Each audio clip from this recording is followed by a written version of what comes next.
I know the name of the channel is Dave Likes Movies, but I also really like watching TV.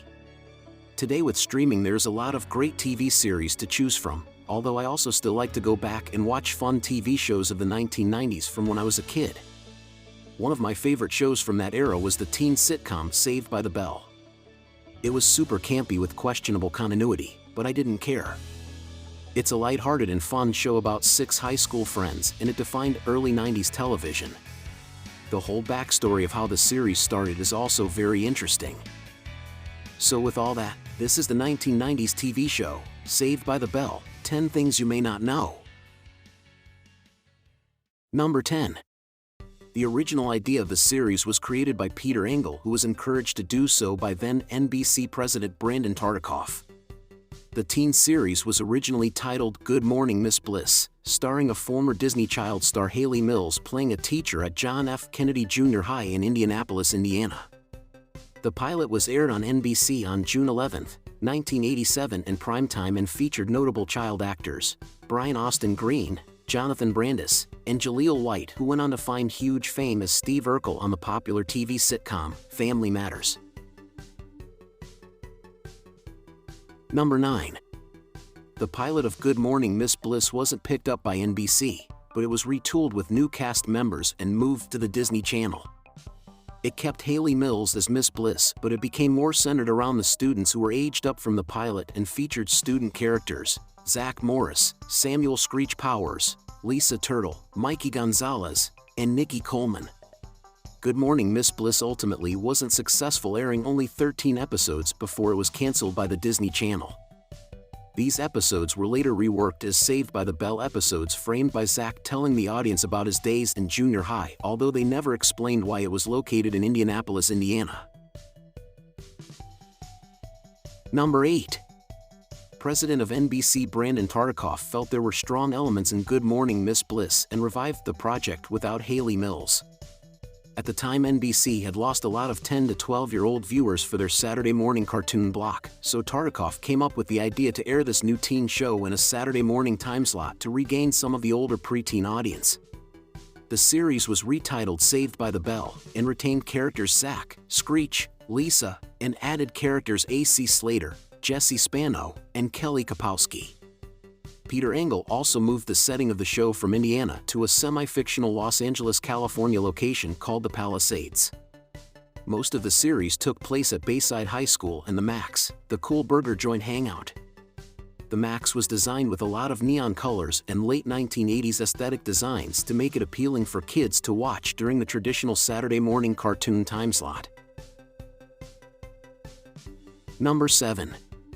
One of the first actors cast was Mark Paul Gosselaar as Zack Morris.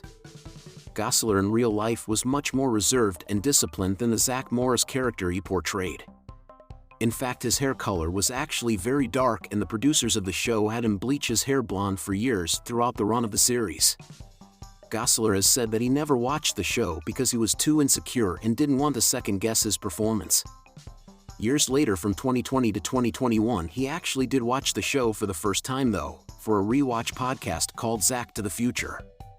His co-host on the podcast was Dashiell Driscoll, who is best known for his Funny or Die series Zack Morris is Trash, and was also one of the writers for the reboot 2020 Saved by the Bell sequel series.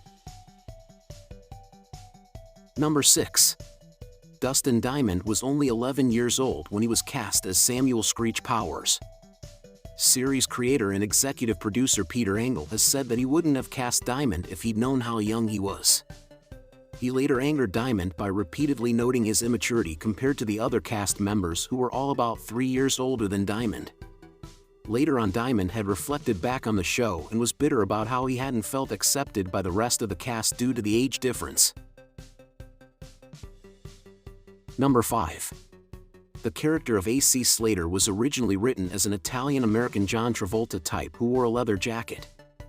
When the producers couldn't find the right actor, they opened up the casting and found talented actor Mario Lopez and rewrote the character to fit his personality. Originally, the characters Zack and Slater were written as bitter rivals fighting for Kelly's romantic affections. Off-screen though, Mario Lopez and Mark Paul Gosselaar were actually good friends. The writers, sensing their obvious chemistry, had the characters rewritten as friends, and they remain that way for the rest of the show, only once in a while reviving their rivalry. Number 4.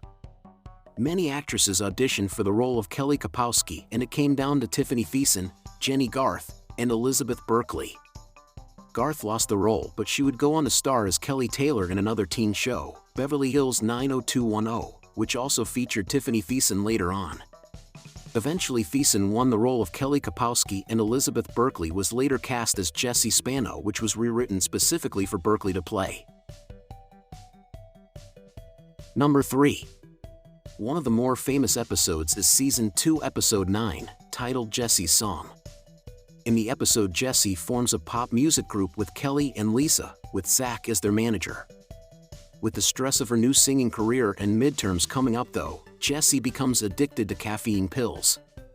Show creator Peter Engel has said that originally Jessie was supposed to have become addicted to amphetamines, aka speed, but the suits at NBC felt that would be a bit too heavy for a Saturday morning kids show.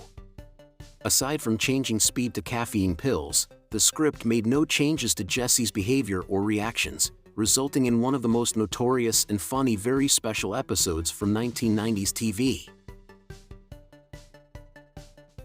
Number 2. The graduation episode had already been shot when the network ordered more episodes. Tiffany Thiessen and Elizabeth Berkley were already attached to other projects though, so actress Leanna Creel was cast as a new character named Tori. The Tori episodes aired in the middle of the final season to sidestep continuity problems. The storylines operated on the idea that Tori, Kelly, and Jessie were all at Bayside at the same time and had different classes and social interactions that somehow never overlapped. Number 1. The series ended its run in 1993, and the characters Zack, Kelly, Slater, and Screech continued on in a new series called Saved by the Bell: The College Years. The series aired in primetime, and after one season of 19 episodes it was cancelled, never really finding its audience. Around the same time, a new series based at Bayside High School started, and it was called Saved by the Bell: The New Class. This series centered around a new group of friends with Mr. Belding back as the principal. In the second season, due to the College Years series not working out, Dustin Diamond returned as Screech and became Mr. Belding's assistant throughout the rest of the series. The New Class surprisingly ran for 7 seasons from 1993 to 2000, although it never had a consistent cast and is mostly forgotten about except by true blue Saved by the Bell completists. Well, that was the 1990s TV show, Saved by the Bell: 10 Things You May Not Know. Thanks for watching. If you liked this video, go ahead and subscribe to the Dave Likes Movies channel right here. If you have any suggestions for other movies or TV shows I should cover, let me know in the comments.